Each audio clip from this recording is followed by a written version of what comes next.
pelanggaran ini kita dapatkan dari keluhan masyarakat.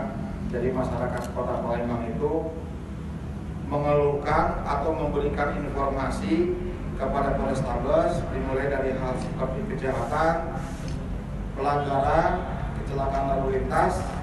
Di antaranya ada hal yang sangat menarik, yakni kegaduhan yang diakibatkan oleh kendaraan trek-trekan dan knalpot yang dimodifikasi. Ada yang dimodifikasi, ada yang dibobok.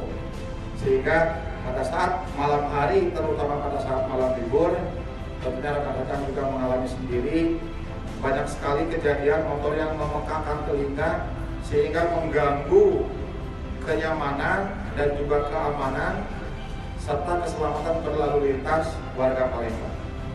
Untuk itu, dalam 2 bulan terakhir, dari mulai bulan Desember awal sampai pertengahan Januari ini, Satlantas di backup oleh satuan lain di Polrestabes Palembang melaksanakan operasi penertiban.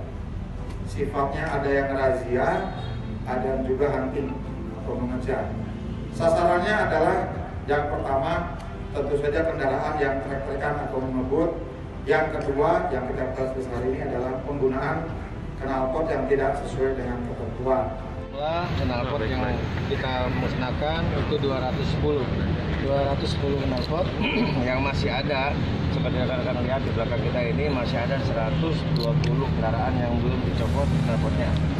Jadi kita bertahap, untuk 2 bulan terakhir ini ada 210, nanti 2 bulan ke depan lagi nanti kita rilis lagi jumlah knalpot yang akan kita musnahkan.